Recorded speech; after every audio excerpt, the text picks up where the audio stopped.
Okay. Nochri shehilva es Yisrael chemtzo. Nochri, a non-Jew lends a Jew money, and he uses the chametz as collateral. Collateral. Achra pesach mutbado. That since the Gemara is going to say it, it took speak about where the non-Jew took the collateral into his possession. As a result of that, it's mutbado. It's not considered the equivalent of the chametz of a Jew, chamshav pesach. So therefore, the Jew is permitted to benefit after Pesach. What are Yisrael shehilves nochri al chemtzo? Meaning where the goy's chametz was collateral to the Jew, and it was in the possession of the Jew. After Pesach, you're not permitted to benefit from it. It's considered the chametz of Pesach, the Jew's chametz, itmar. Now, we're discussing this in Kedushin. We speak about you have a lien. Now, no, even if he paid, doesn't make a difference. Now, we'll speak about a lien, right? When the person let's say the borrower doesn't pay the debt, do we say now the lien becomes a real ownership, a real interest? Or do we say no? If he doesn't pay retroactively from the time of the lien, it actually was his from that time. That's machlokas Abai and Rava. Yitmar. So let's say a person lends money, a person has a piece of property. The property is linked to the debt. And 10 years later, he doesn't pay. Retroactively, 10 years prior, the property already belonged to the lender. Rava mekan labo gover. Yep. Rava says, no, it's only going forward, meaning the lien becomes a real interest, a real ownership interest. But that's only when the debt is due, and the man says he's not paying. He should take the property. At that moment, that's when his lien becomes an ownership. He doesn't have to do a new act of kinyan from that moment going forward. That's Rava. Kan lebahu gover. So Morris says like this: Kol heichad da'agdish lover. If the borrower would consecrate it or sell it, the kuli amado pliyi dosi mal v'torif. I mean, everybody agrees. Let's say the lover goes and sells it off, or he's magdish it, and then ultimately he doesn't pay. So that the halach is even Rav agrees. Koita bites posher. It's understood. If retroactively it belonged to the lender, so of course you can't magdish somebody else's. But even according to Rava, if he sells it, he's magdish, and he doesn't pay, does malva v'torif. The lender come and take the property. Hagdish is no better than what? Than a regular purchaser.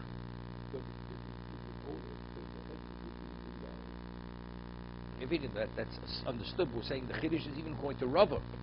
Even according to Rava, even Mekan Labor, the Hagdish is no better than a purchaser who purchases. So Rashi himself asks from Morok Sugis, take a look at Rashi. Take a look top Rashi. Vosimal Porak min a Hagdish. Because it says Porak, what does he have to be redeemed? Bedova Muat. He has to pay just a minuscule amount. Why? Because rabbinically. Because people say, see, something's Hagdish, and all of a sudden he's taken without redemption. Most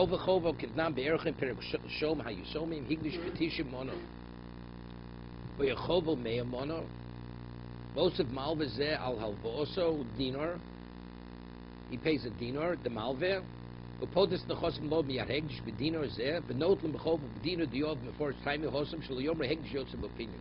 does he pay? I mean, he's not paying value. What does he pay? Neither. Because people shouldn't say that you're able to take hegdish without redemption. Now he asks the question: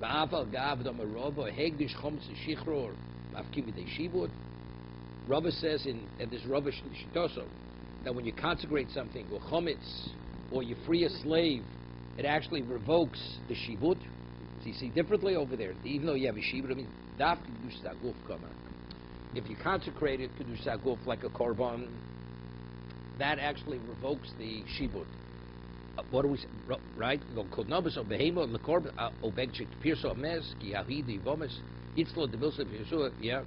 Amisto davi mishtabed l'chsubas isha domerovo avol kedushas domim. We're talking about this Kedushas Domim. We're not talking about like Berek Habayis, Kedushas Domim. So that's no more better than a purchaser, and therefore you could recoup that. That could be recouped. If not, most of Odino Potes and the Chosm Elu keep leaky. Where does Abai and Rav argue? The Zovin Malve, the Kodesh Malve. Yeah, what happened? A Malva goes and he sells the property, or he's magdish the property. Okay, so the question is, if you hold the lien is retroactively, it becomes yours when the man doesn't pay. So the act of selling or the act of hegdish, he was magdish his own, right?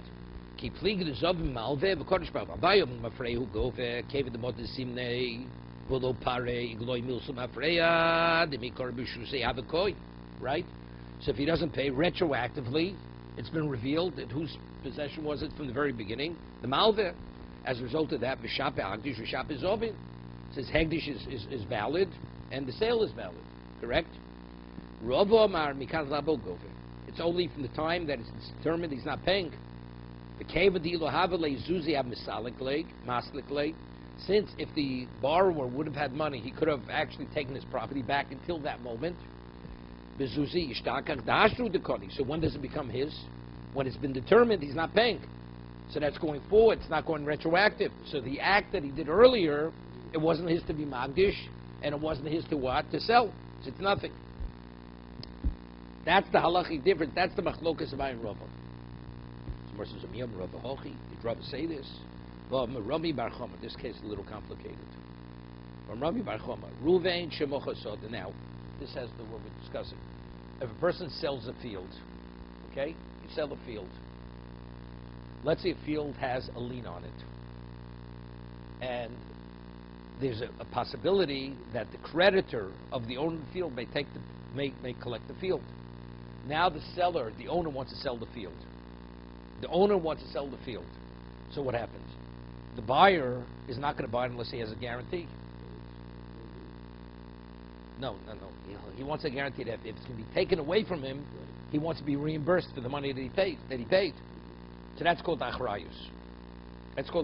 He buys the field with a guarantee that if it should be taken away by the creditor of the seller, he's going to be reimbursed for the property. Okay? Now, listen to the story. Ruvain Shemochasod l'Shimon b'achrayus. Ruvain, the owner, sells the field to Shimon with a guarantee that if the creditor, the lender of Ruvain, should take the field away, he will reimburse Shimon for the field. The Zokot of Milveh. Listen what happened over here. Shimon, when he bought the field, he had no money to pay. So what did he do? So the Zokot of Milveh means that the field itself is the place of the purchase price. I'm selling you the field, let's say with a Kenyan with a star. Pays nothing. The money that you owe me is the field. I will collect the field. But I'm selling the field with a guarantee to you that if a creditor takes it, you're going to be reimbursed for the value of the field. Listen what happens. Ruvain dies. Ruvain's creditor comes and takes the field away from Shimon. The children aren't in the picture yet. Before the children. With Torah Flemi Shimon, which he had a right. Shimon goes, Shimon goes and convinces the creditor of Ruvain to take cash because he wants to retain the field. The Baal Chov of Ruvain, he pays him off, he convinces him, really, the creditor of Ruvain could demand the field. But he convinced him he should take cash for it, because all he wants is to be paid his debts. He paid him his debt with cash. Okay? Dinuhu, the halacha is, the Osabnei Ruvain, V'amri le Shimon, the children of Ruvain could say to Shimon, Anan metaltli shovak avun gaboch. Right? Our father had metaltlim by you. What is that? Metaltli di yasmi leval chov l'mishtabdi. So the Baal Chov couldn't have taken your cash. But fact, you owed our father for the field. So what did you do? You gave away our money. the money you paid for the debtor, right, that money was not lien to the creditor, right, because the Balchov cannot take metaltlin. But to the Yisomim, you owed our father money, so you should have paid us the money. You had no right to give away the money, okay? So therefore, what do they want? They're taking the field from Shimon. The Yisomim, the heirs are taking the field from Shimon because for the money that the father owes them. You following? Shimon owed the creditor. Shimon owed the creditor nothing. No. The creditor was Shimon's creditor. Shimon's creditor came because he had a lien on the field. So he had a right. But Shimon wanted to keep the field, so he paid him cash. Right. Now the Yisomim say, you know something, you had no right to pay him cash. Right. Because you owed our father for the value of the field. 1 second. And that money was protected from the creditor because metaltlin are not indebted to a creditor. So you gave away our money. Wait, but now, so we're taking the field in place of the money you owed our father.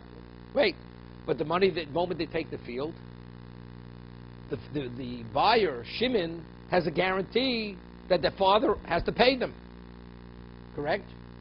He sold the field with a guarantee. Okay?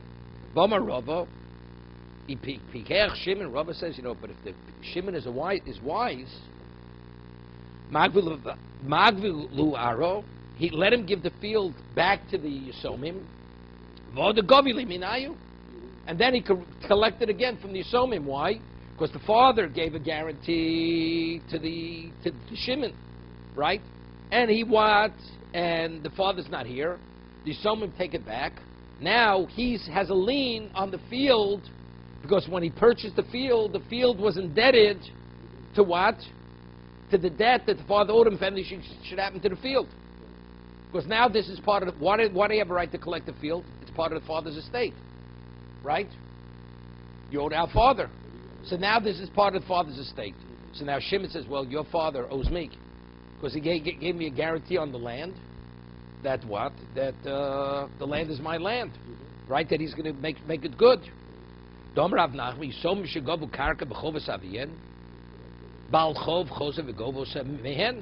Baal Chov, they collect a chov, the Baal Chov could come and collect the land from them. So now Shimon is the Baal Chov of the father. They collect the field, right, for the debt of Shimon, and now, so why is he any different than a third Baal Chov? Shimon is a creditor, like you have a third creditor. If a creditor comes, the Yisomim go as a creditor and collect the field from a third party. The Yisomim. Now, a creditor of the father wants to collect that field. He has a right to collect the field, right? So they're collecting the field as creditors of their father, right? Because he owed money to their father. But now he collects, now he's coming as a Baal Chov. He says, yeah, but your father gave me a guarantee that he's going to reimburse me for the property. So therefore, I take the property, you people don't have money, I'm taking the property for that guarantee. So Mara says, if you say that the lien is retroactive, therefore he has a right to collect it from them. Why? Because it comes out, factually, if the father, if they don't pay, the field was indebted from day one. Right? The field was indebted from day one. So the first one he paid off, Reuven's creditor is gone. He paid him off. Now he has the lien from when he purchased the field. So if you say retroactively the field is his, he has a right to take the field down. Right? The Chaman, the government, it's like he already owned it from the time the father was alive, so he has a right to take that back. But if it only becomes his going forward, the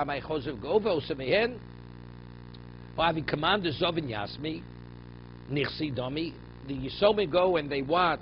And they purchase property. If the Yisomim go and they purchase something, is it indebted to what? To the father's Baal Chov? They're the owners of the field. Shiny Hosam Namalhu ki hechtem shtabanu lahu avuchon. Mishtaban namil Baal Chov da avuchon. Midrab Nosen. He says it's not comparable. he says, just as the field, just as the field was indebted to your father, because I owed your father the money, right? He owed purchase price of the field. So the field was lien to who? To the father, for the cost of the field. But it was also lien to me, because of what? Because of the guarantee. So if that's the case, I'm the one who has the right to take it. You people never had a right to take it. You following?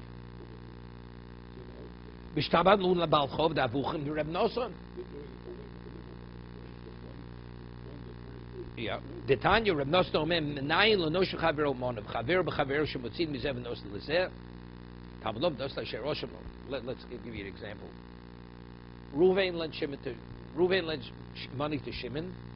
Shimon lends money to Levi. Right? Yeah. Number A is a lender, and B is a lender. Okay.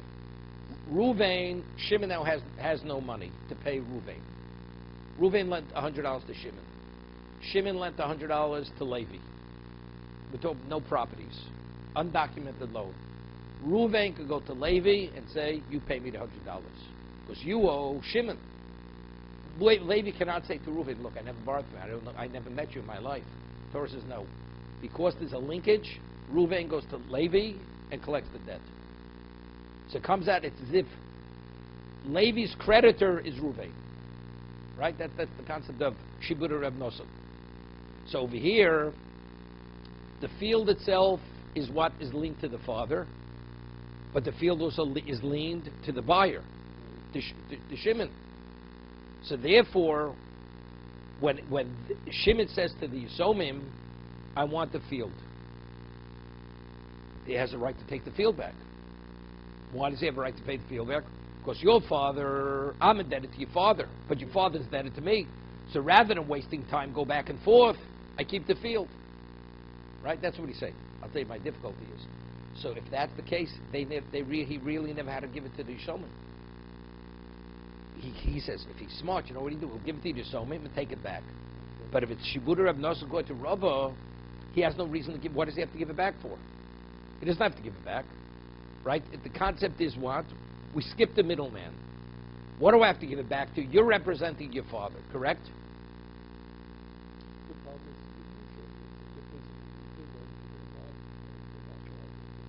No, there's a debt.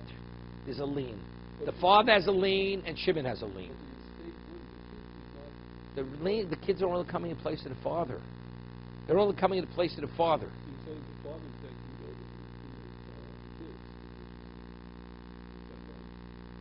Not the father's debt was to the kid. The land is lien to Shimon. Because they inherited. But you inherit the land. You inherit the land. The lien is part of the land. The lien is on the land. They don't inherit the land, but the land is liened. Okay? Who's it liened to? It's liened to Shimon.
Yeah, I don't know why he had to give it back. He said if he's smart, but originally he said if he's smart, Rav Ahmed said if he's smart, he'll give it back to the Yisomim, then he'll take it back again. Right? Amar Rava Ipikiach Shimin Magvilu Aro, let him pay off the debt to the Yisomim, Vada Govin, then he'll recollect it. He'll recollect it. What does he have to do that? If the way we're coming according to the conclusion is Shibud Reb Nosson, you don't have to give it to them. Just keep it. Right? Because one washes the other automatically. Does he address this question? Look in the footnote over there.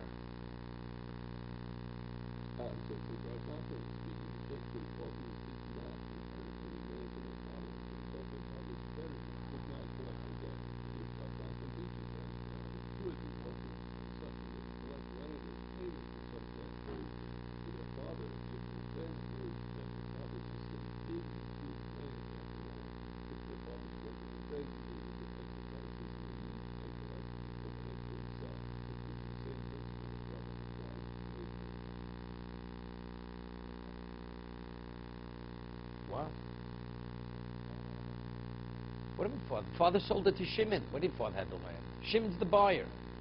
No, Shimon has the land. The case is Shimon purchased land from Reuven. Reuven dies. The creditor of Reuven comes to Shimon and says, I want the land. Pays him off cash.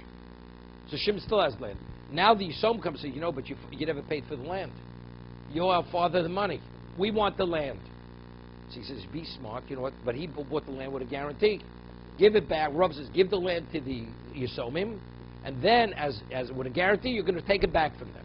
So I'm asking, so Gemara is saying, but if it's Shibud Reb Nosson, what does he have to give him the land? He says, look, your father's I'm your father's debtor, but your father's my debtor. If that's the case, I'm keeping the land. I don't have to give it back to you.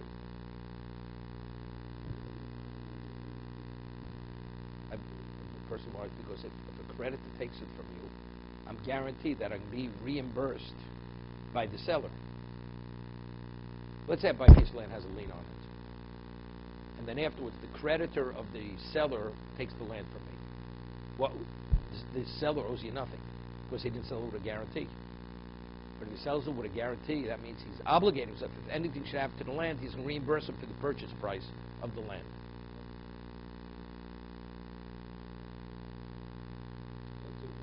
Factually, he paid off the creditor.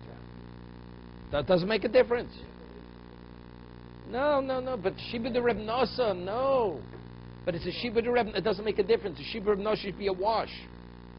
So what do I get? I give it back, take it back. Right? Ultimately, he's taking it back either way. Why is he taking it back? Because your father owes me. I owe your father owes me. So instead of going back and forth, I'll just keep it.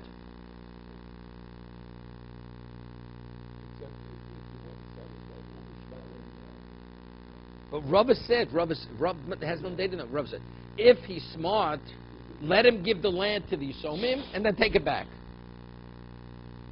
What does he have to give to the Yisomim? Let it tell the Yisomim, goodbye, Shibud Reb Nosson, I keep it.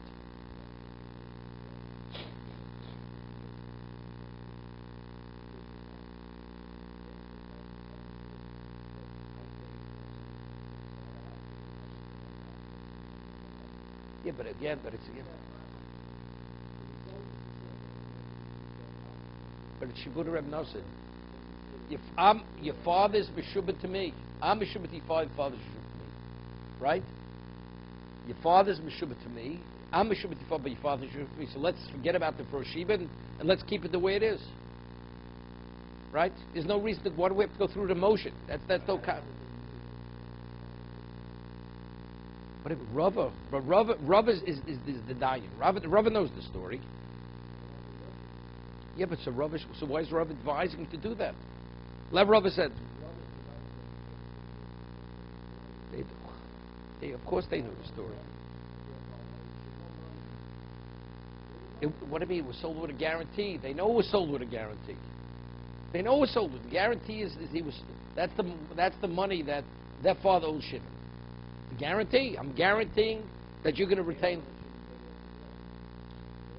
So let him inform that I paid off your debt, and therefore I'm keeping it.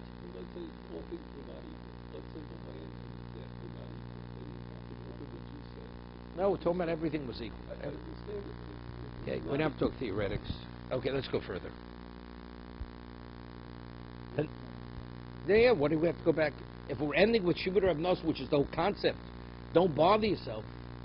You just skip the middleman, so just keep it. What do we have to go back and forth? Just leave it to where it is. Tanan. Now, Nochri Shilves Yisrael Achemtza. We're going over the case of the Mishnah. A non-Jew lends a Jew money, and the collateral is his chametz. The chametz is a Jew's. After Pesach, the Jew is permitted to benefit from it, although the chametz belonged to a Jew. The Gemara says like this: if you say that the lien is retroactive, right? So whose chametz was it? It was the goy's chametz. It was the goy's chametz. It's the goy's chametz. It's the goy's chametz.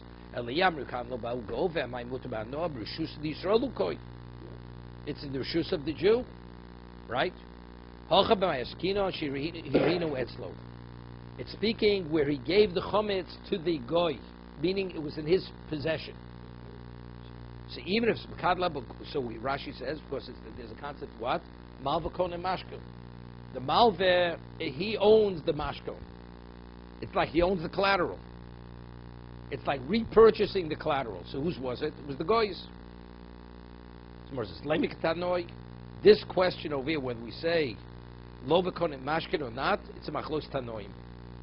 Yisrael shilva l'nochri al chemtzo. A Jew lends money to a goy, and the chometz is the collateral. Eino over. Yeah.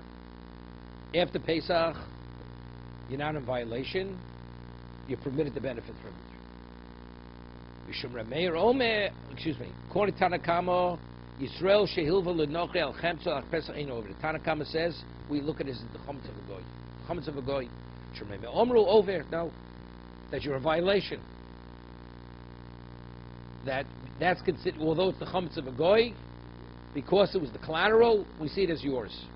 My love. Seemingly, what's the machlokas? Rameir and the Tanakama. Marsav l'mafreu gover. According to the Tanakama, says you're over because it's retroactive. Since the goy never paid, so the chametz, we see the chametz is the Jews. And Rameir says, Marsova labo kan labo gover.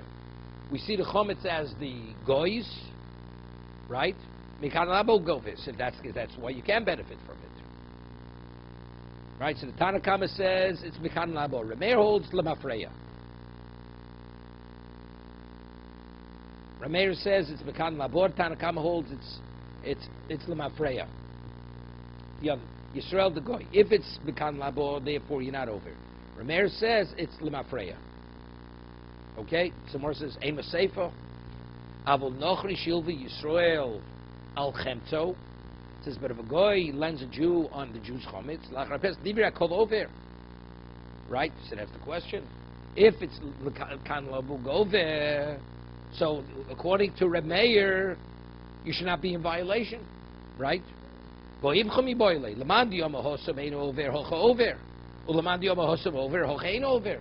We'll just invert it, because here we're talking about it was the chametz of the goy, right? Elo somewhere falls off of that. Says no.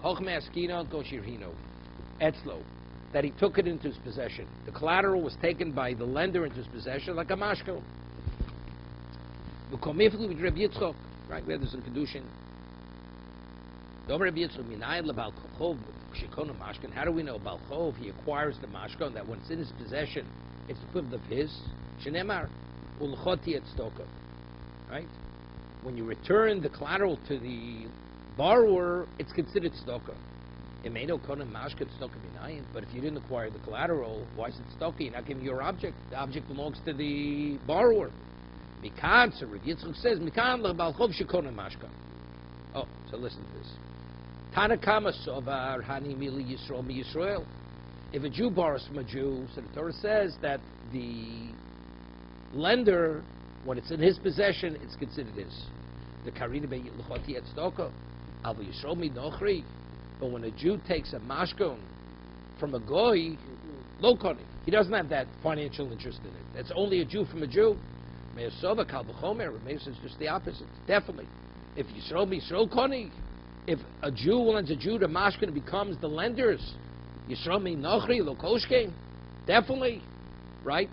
That a Jew from a goy definitely becomes the Jews. Correct? So that's the case. If the Jew lends, what's it called it? Chometz to a goy on his chometz, according to Rameir, it's over. Right? Because what? Because Malvel Konem Ashkan. Avo Nochri Shehilvo Es Yisrael Al Chemtzo. What about if the non-Jew is the lender? The goy is the lender. And even though he takes the chometz of the Jew, over, everybody agrees you're in violation of Bal Yerobal Yemotze. Why? Everybody agrees that the goy has no, the Torah doesn't give kinyonim in the mashkit to the goy. A Jew to a Jew or a Jew to a goy, that's a machlokas. A Jew to a goy. Right? Where the Jew is the lender. But a goy from a Jew, where the goy is the lender, he definitely doesn't have a kinyan. If that's the case, everybody would be in agreement that you can be in violation of Bal Yerobal Yemotze, Memelo, it's Chamishul of a Pesach. Okay? Yossi, you with me? Okay? Further, Tanan, learned in the Mishnah. Nochri Shehilvo Es Yisrael Achemtzo. A non-Jew is the lender, and he lent a Jew money, and the chometz was the collateral. Achar Pesach muter bano. After Pesach it's muter. We have a problem. So with the lenders a goy, we say the lender doesn't have interest in the chometz because he's a goy, and yet it says in the Mishnah, it's what? It's muter bano. Ni nami dirinu etzlo. Even if it's in the possession of the goy, ha'amid nochim Yisrael lo koni. Right? You said a goy from a Jew doesn't have the kinyan. We don't see it as his. So if that's the case, how could the Mishnah say that it's mutar ba'no? It should be also ba'no, because we don't say malva konem mashkon by a goy yirik maris kasha.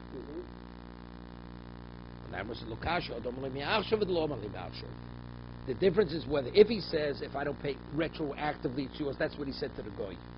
So that if he doesn't say that, then you can't benefit, because we don't say the halacha of malva konem mashkon. But unless he says, if I don't pay by that date, retroactively from the time you took possession, which was before Pesach, it should be yours. It should be the Gustadedi. Of course, you get benefit. So whose chometz was it retroactively? It was the goy's. Where do we see such a thing? That there's a difference whether you say mi'achshav or not. That's the Tanya. Nochri shirin paspurni. Eitz Yisrael. Yeah. A non-Jew gives paspurni. Rashi says a large oven is called purni. That means it's a large piece of bread. It's a piece of bread which has value. And the goy had given for collateral the Jew, right, in his possession. Eino over. Nochri shehirin, no. The Nochri took in his possession this large piece of chometz from a Jew. Eino over. The Jew's not in violation. Wait. He says, but if he says, I don't have any claim to it, over. What's the difference between the first case? It says, the paspurni, it says the Jew was not in violation. But he says, if he doesn't say, lo higaticha, he got ticha, then he is in violation. If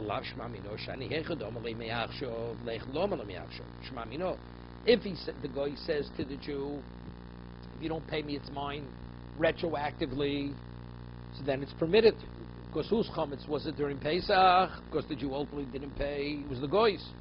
But if he didn't say mi'achshav, says the Jews, and the goy doesn't have any financial interest in it, because we don't say goy konem mashkon. Okay?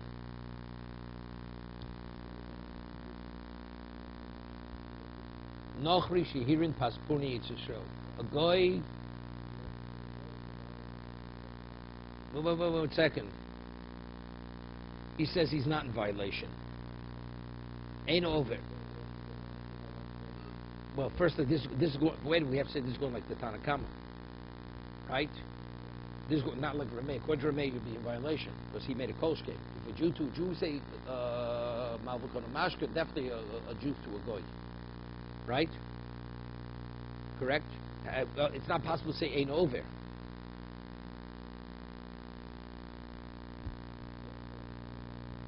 Like the Tanakama. If it's hagatich, it's yours. It reads. Imlo efra lo chad yom ploni over.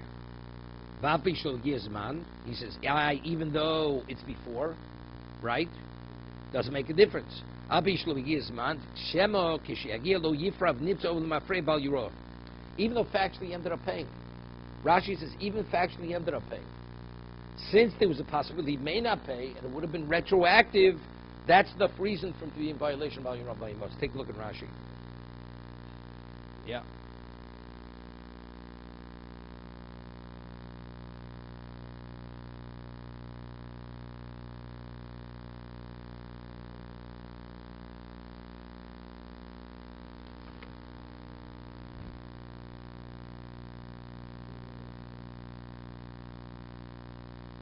Doesn't make a difference. Doesn't make a difference. Could be that's enough to give him that interest. I'm not sure. Shema yagia lo yifra, he says. Aval pish lo yigiazman. Shema kishi yagia lo yifra. Nitz over the mafrei bal yiroi. Not sure. I know it's bothering.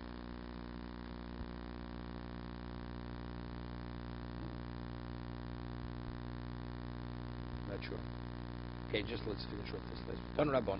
Chodesh shel Yisrael, o Malay shel Yisrael, pulei nachim lichosim l'shom. Meaning the merchandise is the Jews and the customers are goyim. Chom shnim tzisham achar pes osbano.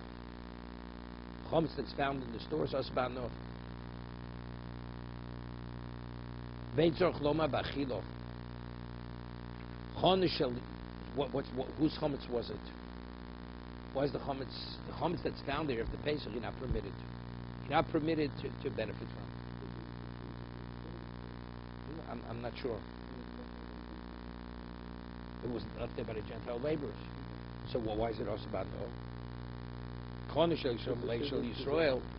Yeah, but the Jews never wanted to acquire it. Right?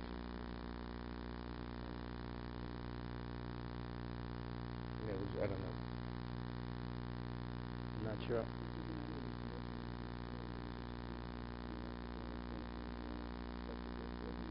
He didn't want it. Malay shel Yisrael, all him noch subshab. Right.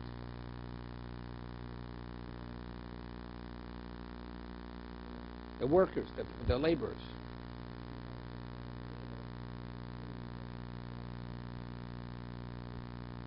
Why does it belong to the store? Why? The laborers left it there, right? Where else did it go?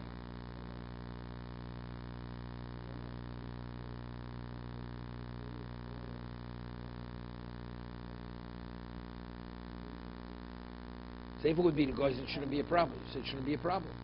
So that's why it should not be a problem. Nevertheless, we say it's not permitted. Is it because the premises acquired it, or is it because we still assume that it was the Jews? Let the Jew said, I did a bedika. Where could it have come from? The guy had to bring it in. And I never intended, I don't want to be acquired of goy's chometz. So why should it be in violation? Why shouldn't it be permitted? But it's chom shel nochrim, they shall nochri, upoli shel nechlosim, yotzin l'sham, chom shnip sham achpes chemuta b'achila. That's poshut. What? Yeah.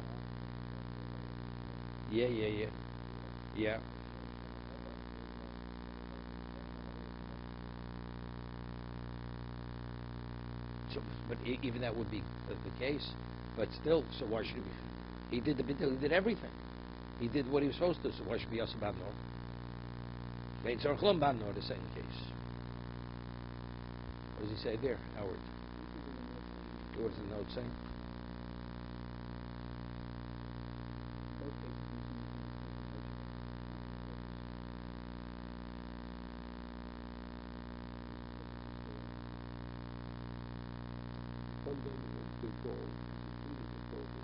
Yeah, but the man doesn't want it. He doesn't want it to.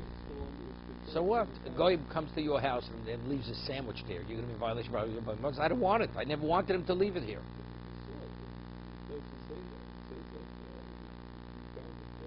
Doesn't make a difference.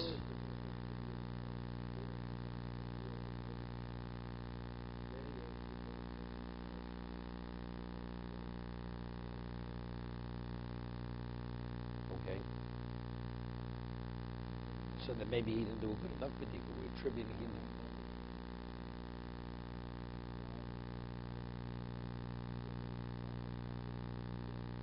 Yeah, but even his mevatlus, it's a problem. He had a chiyuv beer on it. To say it's a mokshe machlis bochametz is difficult. That means he never had to check it. Never had to check it.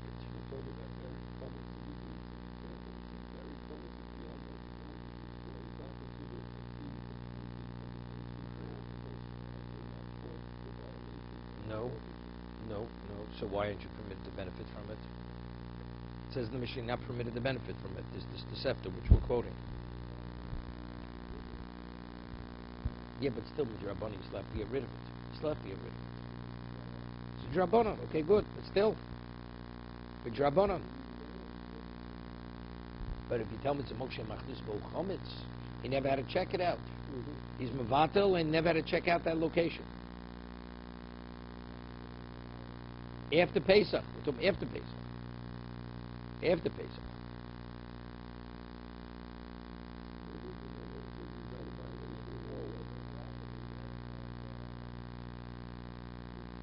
But we penalize him for possessing chametz on Pesach.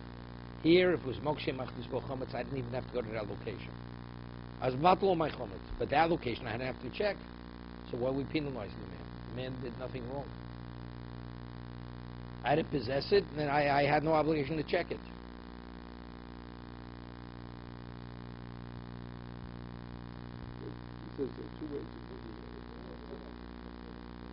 You said the Ramban, you quote a Ramban. No, if it's a mokshe machlis bo chometz, that means he didn't check it well enough. If he didn't check well enough, okay, then we penalize him. We do penalize him. Well, one thing to receive, but the workers brought it in, and he didn't check it. So No, if the workers brought it in, he doesn't have to check, he's not interested. That's one thing. And then the other one says if the only worker is found violation of the property, the fact that you don't see it, a position from somebody, therefore he's not releasing it when he's for the money. In other words, consider it too useful and a social. Yeah, okay, no, okay. That's difficult.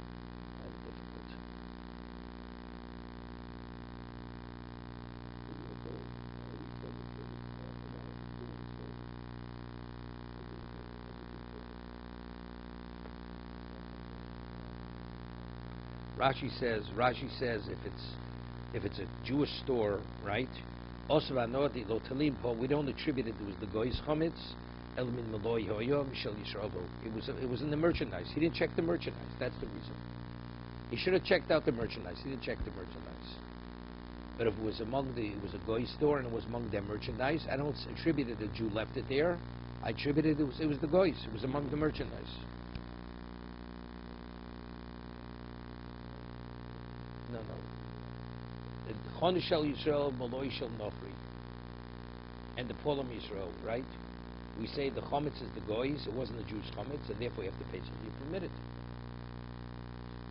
It's good. It's good.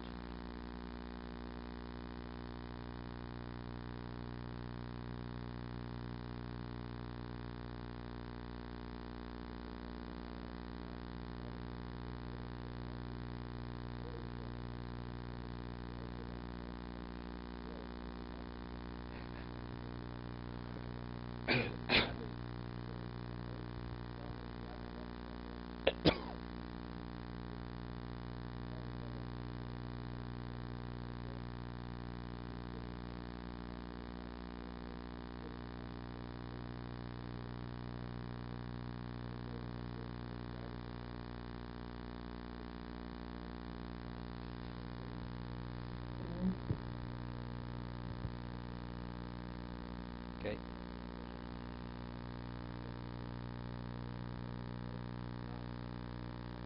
Okay. Let's go. I want to get to the end of the comment. If a cave-in came on it, like rubble was on top of the chometz, it's like it doesn't exist. That's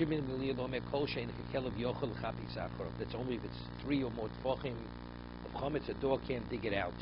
then we see it like it's destroyed, it's remaining under there. But he needs bittul. In terms of bedika you don't need, but bittul you do need. Because it's the juice. Yeah. Tona kama chafisas akelev. What's considered that a dog can sniff it out and dig it out? Shloshit tvochim. Right? But if it's more than 3 tvochim, a dog is not going to be able to dig it out. Amalei Ravach Breder Yosef Rashi Homesh Shmuel Ksofim Eilem Shmir Elu Bekarka Mi Binon Shloshit Tvochim Olo. Does there have to be 3 tvochim in? Amalei Hochem Shemrecha Binon Shloshit Tvochim. Here it's because the dog sense the food, therefore it has to be covered with 3 tvochim of rubble. Hoshem Suyei Me'eno. There it's just to conceal from the eye. The boy Shloshit Tvochim. The kama, so how deep do you have to bury the money? The shomer who's considered responsible.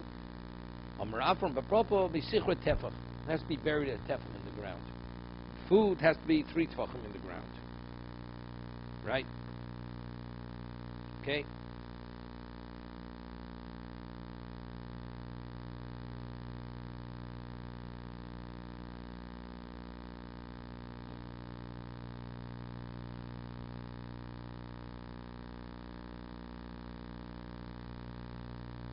Yeah.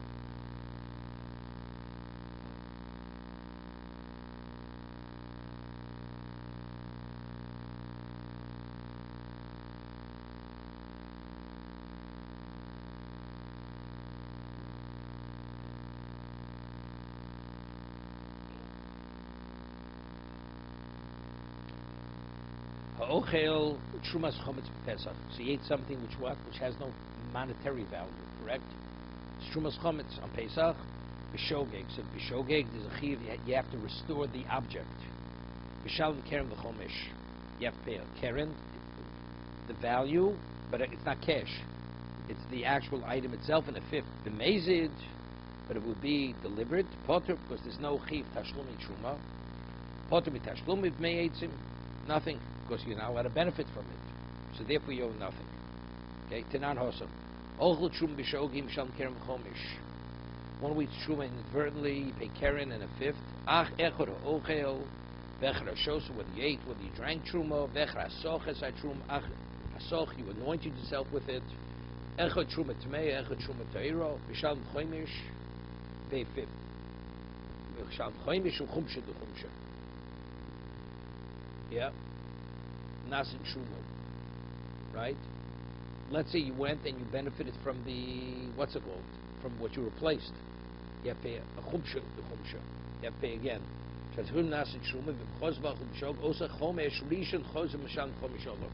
He sets aside principal plus a fifth. Now he benefits from the fifth. So on that fifth, he has to pay another fifth. You know, he didn't eat the principal. He only ate the fifth. So he pays principal on the fifth plus a fifth of that fifth. Right now, the fifth is considered principal. So he has to pay a fifth on that fifth, which became principal. You follow? He didn't eat everything. He puts, let's say he ate a pound. So he has a pound and a fifth. He didn't eat the pound. Now, of the new. He just ate a fifth of that. Now, what's the status of that fifth? The new fifth. That's principal. No, so he said, place the fifth plus the fifth of that. That's what it is. Chumsha to chumsha. A fifth of the original fifth that he added. Because now that fifth is principal. So he pays a fifth of principal. That's exactly what he's saying.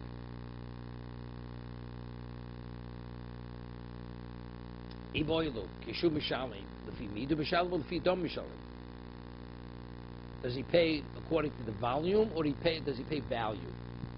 If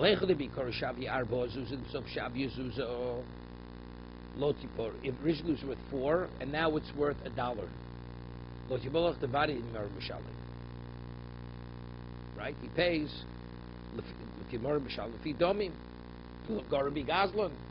worth 4. It's irrelevant what it dropped down to. You can't take $1's worth of truma and pay it.